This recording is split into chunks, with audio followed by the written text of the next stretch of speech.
We're back with season 7, episode 21, Marks and Recreation. I should probably send out the announcement that we're streaming. I keep forgetting to do that. It's a thing because we don't start at a static time, so there's an announcement so that people can, be aware of the fact that the stream has started. One, Marks and Recreation. This is the episode in which the Cutie Mark Crusaders get together a summer camp for blank flanks in order to try and have fun and try things out and kind of have a summer camp thing while maybe figuring out a bunch of different things so they can maybe get their cutie marks and everything's cool forever the end. This is actually a pretty good episode. It is brought down a little bit by something I'll talk about in a minute. But before we go any farther, I need to ask a question. Does anyone remember what we rated Daring Done as? Because apparently I never updated the spreadsheet. I mean, I could go check the VOD. It's just, if anybody remembers, that'd be awesome. A cutie mark for boredom? Public radio. No, I'm kidding. Minecraft. So, the beginning of the episode has Kettlecorn making marus, which I actually thought was kind of cool. If you don't know what that means, that is a form of Japanese calligraphy, which is a zero, which is just their own little way of, tying into the eventual haiku thing, which is kind of cool. Now, interesting fact, her name is Kettlecorn, and yet her actual cutie mark is in haikus and probably similarly related poetry. The reason I bring that up is it got me wondering, because her name is not related to a cutie mark, but we also know that ponies have no problems changing their name. In fact, I can think of at least one example of that right off the top of my head. Miss Cake, whose name currently, and I looked this up just to make sure about that, is Cupcake, but her old name was Chiffon Swirl. So we do have at least one codified and definitive example of someone completely changing their name post-cutie mark. Just interesting to think about. If you think about it for a second, though, that actually makes perfect sense, doesn't it? I mean, hell, we can change our names in real life, too, and we don't have to have a big career change to do it. We just have to go through a legal process and pay a few $100s. So, well, obviously her last name changed when she got married, Trathan, but not her first name. She would have been Chiffon Cake then, but she is instead Cupcake because she changed her full name, because Cutie Mark. Anyways. But yeah, this whole thing, it's a fascinating concept. I don't want to dig too much into the culture, but have you noticed that almost every single Cutie Mark Crusader-centric episode really focuses on the culture of the ponies and the Cutie Marks in general? I mean, there's a logic to that. It's because, well, I mean, they're called the Cutie Mark Crusaders, for God's sake, so obviously you're going to do Cutie Mark-related stuff. But it really feels like the writers just take the ideas and say, okay, well, how does this work? And flesh it out a little bit more each time they touch it. Yeah, another No Main 6 episode. I believe we're up to 4 of those so far. Now, Mr. Red, for example, he could get his Cutie Mark in, let's go with level design, right? So there's like a Tetris kind of a thing looking there on his flank. Or would it be on a human? Actually, no, I'll tell you, it would be right here. It would be right on your neck. That would be human's Cutie Mark. It would be right here. Anyways, and so Mr. Red wants to, develop levels, and that's cool.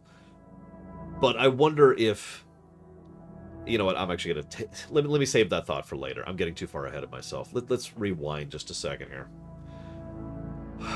So, they decide to do a whole summer camp for this thing. My first thought when I look at this is, why hasn't this been a thing before now? But then I immediately corrected myself. If you've been paying attention... Hi, Baron. And hello, Atreus. And hello, everyone. If you've been paying attention, there's been a trend throughout the series that as the series progresses, things that could have been weren't and are now beginning to be a thing. God, I speak so vaguely when I'm tired. I apologize. What I'm trying to say is that the pattern is progressing at an exponential rate. We've talked about this before. This has actually come up. The world is literally developing in universe. So the idea of the Cutie Mark Crusaders, 3 people whose entire focus is to try and help people be cutie marks, or figure out their cutie marks and figure out their purpose and figure out their passion and all that. The idea of them propagating this in what is effectively a mass format, like in a summer camp, makes sense. Yeah, exactly, Raskor. This setting has been effectively stagnant for about a millennia. And pretty much ever since the first episode, with the catalyst events of the main six, as well as the release of Luna, things have started changing. I'm going to go ahead and add a continuity counter for the camp, for the reasons S.A. Ross already mentioned. Just jot that down before I forget about it. No. There we go. No. Hang on. What's the difference, Darth Medoro? So, are you saying ponies aren't people? Oh yeah, speaking of which, suicide. Just get that out there. So, the idea that they can do this isn't really all that... Sorry, I'm saying that wrong. The idea that they would do this, that they would start trying to actually push this, makes perfect sense. What makes me wonder is... who set this up with them? Because you can't tell me that the three of them did it by themselves. Now, you don't need to expand the episode by doing that, but you could have had like a one-off thing. Like, imagine a establishing shot as they're looking at the initial camp and as they're getting set up for it. You could just see Applejack and Big Mac just walking off in the distance. No dialogue. Just have them walking off, carrying like a satchel of supplies. There you go. Bam. Explained. They didn't bother with that. That's fine. Just a little nitpick. I mentioned the exponential growth thing and the fact that things are kicking off now. So there's a concept in patterns and statistics, which I of course don't know the name of because I haven't taken statistics since I was in college. God, that was 21 years ago now. I haven't been in college in 20 years. So it's been a little bit. I don't feel old. The idea of sometimes something expands forever, and sometimes something expands until it can't support itself, and then it collapses in on itself. Exactly, Atreus. I don't feel old. I really don't. People tell me I act like I'm in my 20s, and frankly, that's about how I feel mentally, so that's legit. This, I don't want to theorize a little bit too much here. Yeah, the big crunch, exactly. Now, there's still a theory, but there are statistical things in real life where it expands until it can't support itself and then it collapses. A good example of this would be most empires, historically speaking. Because what most empires would do is they would expand and expand and expand until the cost of maintenance was so bad in terms of time, material, effort, work, resources, money, etc., was so much that they literally could not expand enough in order to withstand themselves, and they just deflated and collapsed, right? Hey, Hilarion, I can't wait to play that game. So, the reason I'm bringing this all up, by the way, I'm not just doing this, just to talk about historical concepts or statistics. How many of you have seen the Generation 5 trailer, which dropped last week? Now, I'm going to give away something about this, so if you don't want to be spoiled about that, mute me for a few minutes, okay? I'll give you a warning. Go ahead and mute me. Mute. Okay, so based on what we see in that trailer, magic is kind of mostly gone. Pegasi don't live in the clouds. Unicorns can't use magic. And the three pony types have separated to the point where there is no harmony. And they are now living separate and distinct from each other. Now, if you don't understand how these two facts are related, I find myself wondering if what they're going for is the idea that the pattern, as I have called it many times, propagated to the point where it couldn't sustain itself, and so it collapsed. And that leads to G5. Now, personally, I hate that idea, because there is another concept in patterns. That's just growth. Something keeps growing. I can name an example of that right off the top of my head. Civilization as a concept has never stopped expanding, has never stopped growing. We've gone from, it'll help us to keep, we can bring down that animal if there's two of us, to the fact that I'm discussing a show online with you all while talking into a camera. Like, we have never really stopped expanding as the very concept of civilization, and honestly, I'm not sure we will ever stop, right? There are other concepts like that, but you get the point. So what the heck happened? Now, maybe they came up with an idea for this, and maybe I'm reading too much into this, and maybe I'm giving them too much credit.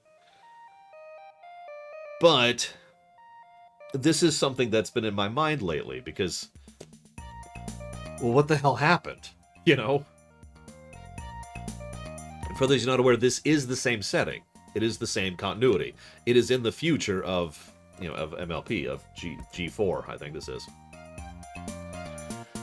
Either way, this episode really got me thinking about that because the whole expansion pattern propagation thing. Moving on. We'll see if it's relevant. Actually, I think G5 will come out before we finish MLP, so maybe we'll have more information to theorize about that later. Does anyone know when that movie drops? Anyways. Okay, the movie comes out. So yeah, we will absolutely have G5 to be able to discuss before we finish MLP, because we're going to finish MLP like February or something like that. Do I think they're going to character assassinate Twilight? I hope not. I'm okay with them, like, removing Twilight, but I don't want them to pull a Mega Man X on Twilight, to use a specific example. I suppose I should explain that. Spoilers for Mega Man Zero. Spoilers. Just spoiling everything today. But if you don't want to hear it, spoilers for Mega Man Zero. Spoilers. Okay, so the original idea was that X, the character from Mega Man X, would get to the point where he became so violently obsessed with trying to save people and make people think that he turned into a dictator who established a totalitarian rule under his regime. You know, this is going to be happening, and you're gonna stop killing each other, and there's gonna be no more fighting, damn it. Now, that actually didn't happen because executive meddling, and whether that's a good or a bad thing is up to you, but that was the original intent. Turn X into the villain for Zero. They may go such a route with Twilight. I'm not really inclined towards such an idea. That idea can work. I can think of several examples of a situation where that worked, but I wouldn't buy that in this particular case. We'll see. Moving on. So, how many of you have ever had this problem? You're at a group with a bunch of other kids, and someone shows up and they have someone who's semi-famous or cool or whatever as their adult, you know, brother, father, parent, uncle, aunt, whatever.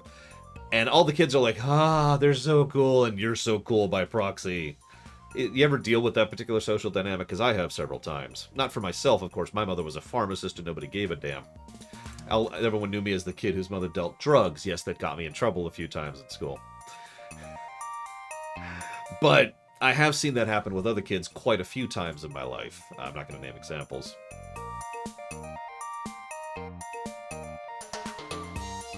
And yeah, they specifically say, no way he's as good as his brother.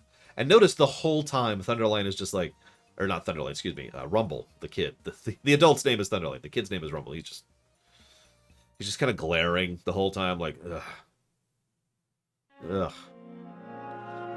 And, you know, he's obviously just really tired of this and probably has a lot of big brother envy, for lack of a better way to put it, because his brother is a freaking Wonderbolt in this setting, in this area. Also, I love the fact that Scootaloo jumps in. Hey, Rainbow Dash is kind of, almost, basically my sister. That counts, right? No? Okay. Herd animals. So, Thunderlane nails the horseshoe thing immediately. Remember that for later. Rumble then very obviously and deliberately screws up over and over and over. How many of you have ever known someone like that? Just raise my hand on that one. I can actually tell you stories. In fact, I have told stories about people like that, about people who actively, aggressively don't try at a group activity. They're just like, nope. In fact, I've had to had discussions with my niece to encourage her to not do this. Because, yeah, exactly. I don't want to be here, so I'm going to actively go out of my way to be a dick about it. And I'm going to put it that way, because that is what Rumble is doing in this situation. Don't mistake me. There are situations where you're forced to do something you don't want to do, and so sure, act out. This is not one of them. This is you're being taken to a free summer camp with a bunch of other kids who are your age who want to be friends with you, and you've decided to be a dick to them. Now, he's not fully into Rule 0 violation yet. We'll get to that in a minute. But either way, he screws up consistently and persistently, on purpose, very obviously, and then pieces out. Okay, cool. This then leads to Kettlecorn. Now, this is actually a surprisingly important detail that the episode doesn't emphasize as much as it probably should. Kettlecorn says, well, she gets her cutie mark, right? Haikus, cool. I can still come back, right? Now, the answer is, of course you can, and that's the important part. Imagine for a moment that you're at an activity, which is, imagine you're going someplace. It's fun, and you're having fun with it, and you're succeeding, and you're hanging out with your friends, or people you don't know who you're having fun hanging out with, and then you're told, oh, you can't come back because you succeeded. What that would have done is encouraged failure. It would have motivated failing to succeed, because then you would be removed from the thing you're enjoying. Now, there are other things to be said about that, and, you know, Raskor just said one of them. Getting a cutie mark is the bonus, not the goal. This goes back to that whole concept of priority list that I've talked about before. You know, yeah, exactly. That's a great example.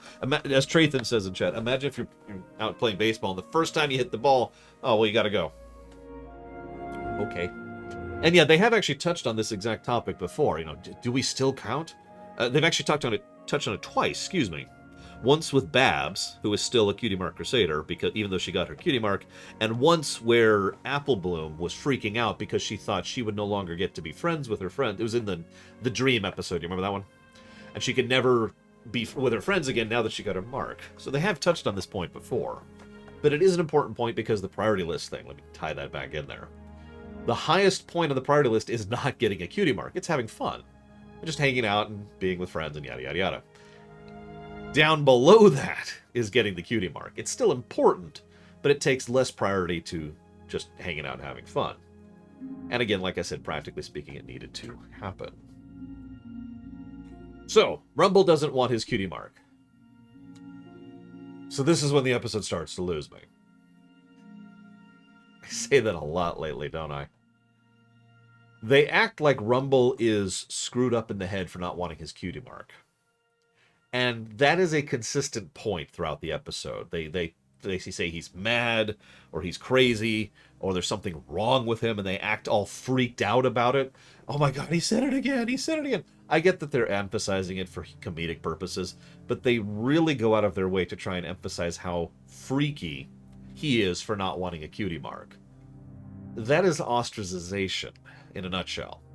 Oh, you don't like the thing I don't. Oh, what is wrong with you? Right? You know, if I was to walk up to someone and be like, hey, do you like Final Fantasy VI? And they were like, no, God, that game is awful. And my response is, what's wrong with you? Jeez, are you screwed up in the head? Now, several people are already arguing that it makes sense. Allow me to professionally disagree with that. It makes sense for them to be wigged out by it a little bit. Like, you don't want your cutie mark? That's weird. It does not make sense to the extent and severity that they take it. I am absolutely dinging the episode for this because this is just exaggeration. But we'll get more into that in a minute.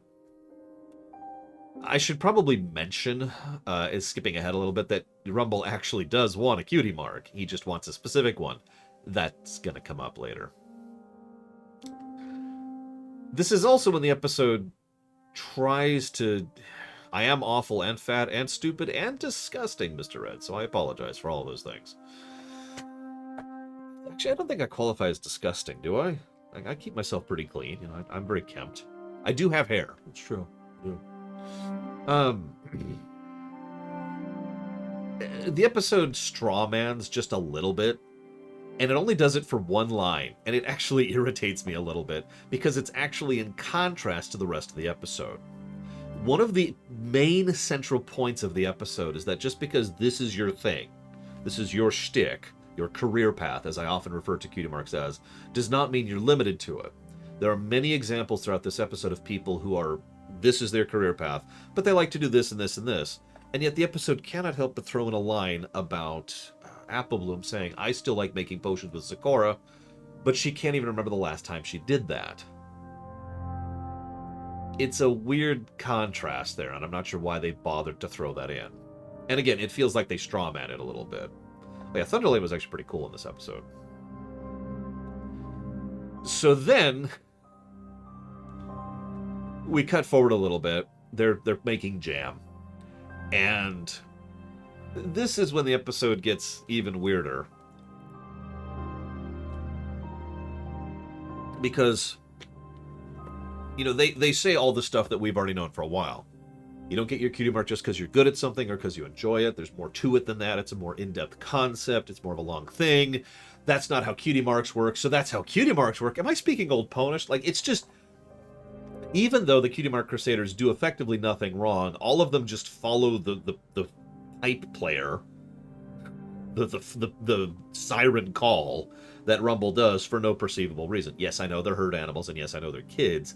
It still feels like they just kind of shoved them into the other camp because that's what we need to happen for the episode. Then they have a song. I don't like this song. In fact, I've put this song at the actual bottom of the list for my songs for this show so far. I need to look at the name of that song. Just occurred to me. What's the name of it? There it is. Blank Flanks Forever. That's the name of the song. Not a big fan. It's okay. It's acceptable. And that's at the bottom of the list.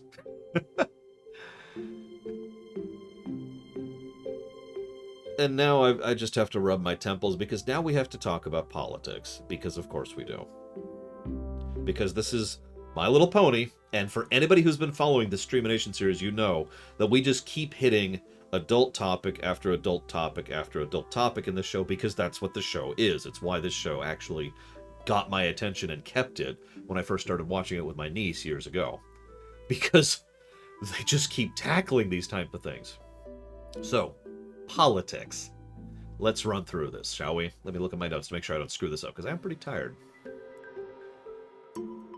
Rumble states that he is anti-cutie mark because he espouses the concept of individualism. He doesn't use that word, but that is what he means. Even though he himself seeks to ape his brother. Now, let's make this very clear. He is espousing a philosophy that he doesn't actually believe in to benefit his personal agenda. Now, the kids go along with it, herd animals. And, you know, it's, oh my god, they're mad ponies. They're terrible. Holy crap. They are, and I quote, a mad pony who must be stopped.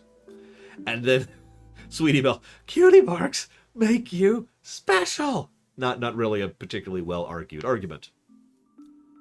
But then Rumble, this is wonderful. Rumble insists they can no longer do activities so they can maintain the status quo. Now, let me really lay that down. Let me really make this point clear. We must remain blank flanks so that we can do what we want. So we need to not do what we want so we can remain blank flanks.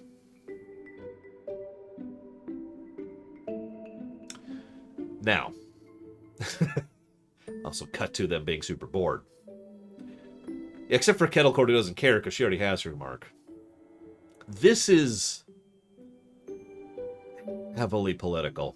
And I'm going to go out of my way to not name specific real-life historical examples of politicians who have pushed a specific philosophy or a concept they absolutely do not believe in because they're trying to push an agenda of their own personal gain, which is exactly what Rumble is doing here. I am also not going to name any specific examples of specific philosophical groups or political agendas that have been pushed that are self-defeating thanks to the circular logic of how they must push them. Ergo, again, talking about the blank flanks things, we must remain blank flanks to do what we want, so don't do what you want to remain blank flanks. That circular logic is something I've seen many times historically when it comes to human nature. I'm not even going to talk about modern stuff. Like, if we rewind the clock about 40 years into the safe zone, there's still tons of examples of this. What's really messed up about this, though, is this in many ways emphasizes why organizations based on philosophy rather than pragmatism have a tendency to have people like Rumble in them. Don't mistake me, there's nothing wrong with believing in a philosophy, whether it's a religious one or a political one or a personal one or whatever. That's fine, do whatever. But as soon as you make that into an organized, structured thing, there are going to be people who jump into that because of the fact that they want to take advantage of it, rather than because they actually espouse the ideas that you yourself actually espouse. Let me use a fictional example of this. De Borgia, Rodrigo, Assassin's Creed. Yes, I know he's a real-life character, but let's stick with Assassin's Creed for a second, okay? So, he was part of the Templar Order. He was a member of the Templar organization, but he didn't believe in the Templar cause. He was greedy, selfish, and power-hungry, and was really only trying to just take as much power and influence for himself as he could. Even more modern Templars look down on Rodrigo because of the fact that he was such a stain on their record. To contrast someone like him, I know we're using a villainous organization, but it's a good fit. Look at someone over there, like, say, not Hatham. Oh god, is it Hatham? I think it's Hatham. I'm screwing up my words. Double checking. Yeah, Hatham. Okay, I was right. Who is an actual believer. He actually believes in the philosophy of the Templar Order, and absolutely looks down on someone like Rodrigo. Now, which of those people is more evil and which of those people is worse is kind of a judgment call and not really the purview here. But I bring it up because this is exactly the type of situation that this episode is presenting. The idea of someone who is just taking advantage of the situation for their own personal good and is doing so at the detriment of others. I have absolutely no doubt that this was not only done on purpose, but that this was probably slid under the radar, so to speak, by whoever, censors and monitors the making of these episodes over at Hasbro. Because this is a good lesson that a lot of people need to think. Why is that person on your side? Why are you on their side? Do they actually think the way that they seem to be thinking, and so forth and so on? Now, obviously, this has a lot of relevance when it comes to actual political matters, like who you should vote for and stuff like that. Or even if you want to bring it down from a national level, or a state level, or whatever. You could bring this into the office space, right? Is Bob from accounting pushing this particular project because they think it's a good project, or because they've got some other purpose in mind, right? And so forth and so on. I can actually name personal examples where I've seen someone who's pulled a Rumble. Who has, school board's another good example. Or the HOA, which is an elected body as well. I have seen examples in corporate politics, in corporate office, where someone deliberately tried to get in charge of a specific project in order to torpedo that project because they didn't actually agree with the project. That's actually happened to me, personally. And I'm sure several of you, if you thought about it, could probably come up with an example either related to you or one step off from you or your friends or your family, that you've been through where this kind of crap has happened. That's why I say this is a decent lesson, because it is something that needs to be in the background there. You don't need to just automatically assume that that person is on board just because they say they are. Their actions tend to speak louder than their words, And Rumble, by virtue of we need to do nothing in order to maintain status quo, through his actions, establishes the fact that he does not believe in his own philosophy. Make sense? I'm sorry, there's a bit of a tangent, but it's one of the more important points the episode makes, and I really wanted to hammer that point in there. So, moving forward, I actually don't have any other thoughts here. Thunderlane shows up, offers to help. Hey, what's up? And Thunderlane is good at just about everything he showcases, including cooking. This is when the episode contrasts itself earlier, because, they take turns making meals, and I didn't want to at first, but now I do, and now I love it. This is actually another good Aesop, and I don't know if this is the intended Aesop, but it's one of the more important ones of the episode. Just because... Obviously, the episode's intended Aesop is just because this is your career path, doesn't mean that that's all there is to you. If I actually wrote down my own words here on my notes, we're not one-dimensional. We are more than our label, right? Even within My Little Pony, the people are more than their label, and that has been proven true several times. Unless they're a background character, in which case they have to wait until they get some screen time, like Thunderlane, in order to be fleshed out, but you get the point. I'm just being facetious. Point being, we're not one-dimensional creatures. We can try other things, and we can do other things, right? I mean, can you imagine having a career and that's the only thing in your life, and there's nothing else? There's nothing.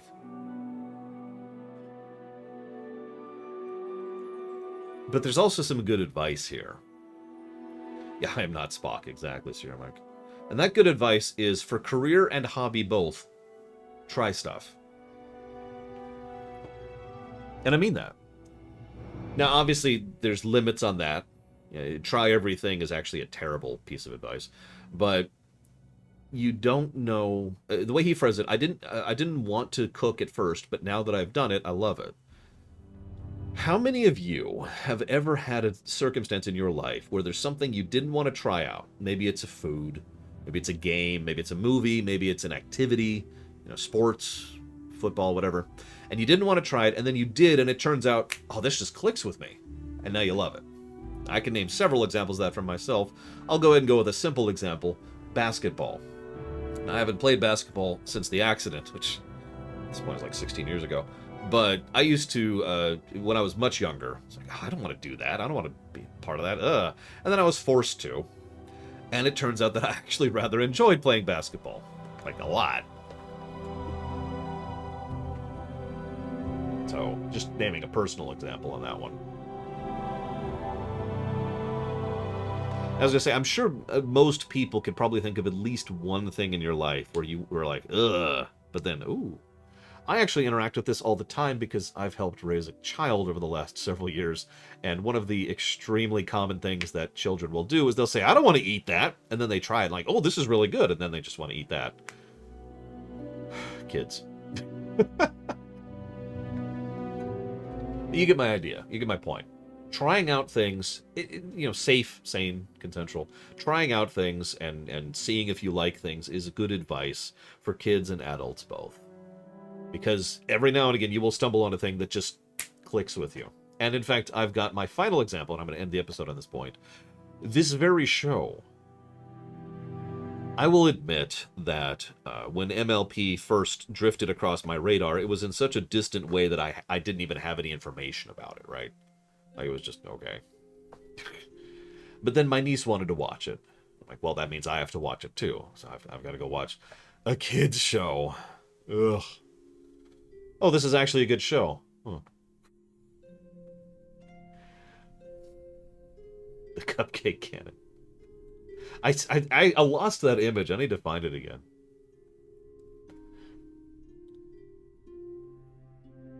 Yeah, I actually don't like the smell of potato chips either, Von Falkenstein, so I'm actually with you on that. Decent episode. Terrible episode. Awful episode. Let's give this a negative 15 to story, I think, here. Yeah, how do we rate it? Who wrote this episode? Hang on, let me look up this up really quick, because I don't have it written down here.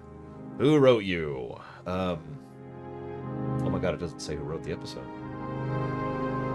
Hang on. Look up another source that might have the authors. Mei-chan. I think that's a new person. A one-off. So many one-offs since you... Nope. They wrote Not Asking for Trouble. Season 7, episode 21. Yeah, you're exactly right, Von Falkenstein. I'm the exact same thing with coffee. I love the smell of coffee. I adore the smell of coffee. I can't drink coffee. I hate the taste of it so much. Never mind the fact that caffeine will actually give me headaches. So I'm seeing orange, yellow, green, yellow. I have to admit, I'm kind of torn on this one, because they do discuss some concepts that are fascinating, but they also mishandle their own point. And the song is just forgettable, if I'm being completely honest. Oh no, I don't think this is a bad episode. Absolutely not. There are some fascinating concepts presented here. The politics thing I mentioned, the try things, Aesop that I mentioned. There's some incredible animation. Rumble irritates me, especially since he just kind of switches his entire perspective on a dime. Bragwin has posted the... That's not the copy I used, but thank you, Bragwin.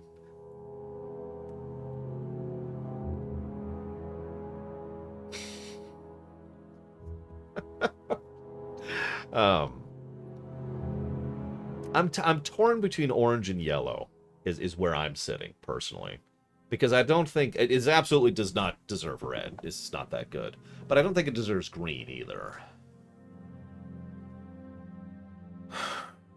There is some clever writing. There's also some weird writing.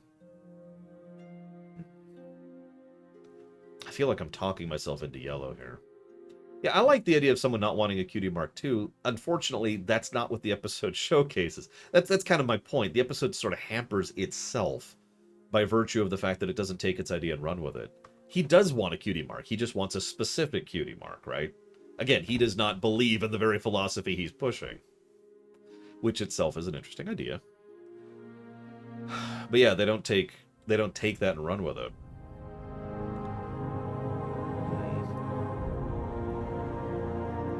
Yeah, exactly, Raskor. Which is... That's actually a funny idea when you think about it. I'm going to politically arrange this situation so I don't get my cutie mark. Would that work? That's an interesting... See, there's another hypothetical. Would it be possible for there to be a person, a pony, who never gets their cutie mark? Who just endures somehow and it never clicks with them? That would be an interesting story. Because... That would be funny, Imperial Star Destroyer. Because it's entirely possible that that person is perfectly happy, but more likely they're probably miserable based on everything we've learned about how cutie marks are. Because what that means is that person does not know who they are. They have not established their identity, as I like to present it as. So someone who doesn't really know who they are is probably not doing super hot. Yeah, it would be a very depressing, dark, probably, episode, which is why I'm totally in favor of it. Yeah, no core, exactly, Lord Harriman. They don't have a core, so they're just meandering through life listlessly, and that hits. Maybe we shouldn't do that. That's a little too real. A little too real. No, I think about it though. I think that would make a good episode. You know, trying to focus on someone who has no core and how they have lived their life. And yeah, actually, sorry, Picard and Tapestry. Thank you. Perfect example. Perfect example of what I'm talking about. The listless, driftless Picard whose life never came into focus, right? Who is a sub-lieutenant in the science division, just meandering through his career with no oomph to his life whatsoever, just merely existing. One of the things I love about Trek, really, you know, people ask me sometimes, why do you like Trek? You make fun of it all the time. Well, because I love Trek. One of the things I like about Trek is that they constantly and consistently push the idea of the fact that life has to be more than eating, breathing, sleeping. Existence is insufficient in the Trek philosophy. And I like that. Frankly, I think that applies in real life. My opinion. I don't know if that's true or not. But existence is insufficient could describe basically all of Star Trek in one sentence. Yeah, exactly, Roscoe. There's a reason the Borg, who are existence personified, are arguably the central antagonist of the entire setting. The antithesis. The Dominion would also qualify in several ways. All you are is nothing but a cog in a machine to serve us is also the same general perspective, just expressed in a different way. I don't know, we're drifting a little bit here, I apologize. And the Kazon! The Kazon were a bad idea. I think we're going to give this yellow. I think consensus is that we're going to rate this as a yellow episode. Yeah, it's very easy to drift with Trek. I need to figure out what we rated Daring Done as. I don't remember. I think I'll just look at the VOD. It's nobody remembered earlier. What's our next episode? Where's my things? Where's my things? Our next episode is going to be Once Upon a Zeppelin. Aha, I actually remember this episode. Who wrote you? It doesn't take... Why are you not listing the author all of a sudden? Hang on. Once Upon a Zeppelin was written by, dramatic pause, Brittany Joe Flores. Is that a new person? Brittany Joe. Yep. Okay. Why are there so many one-offs in this season? My goodness. Brittany Joe Flores.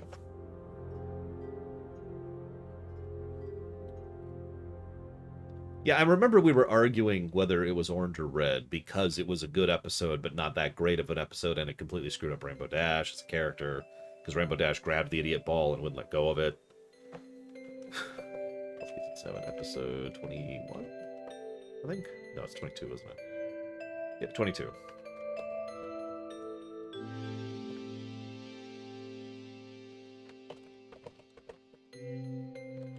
Anyways, I'll figure that in a minute. But for now, I'll be back in about 22 minutes.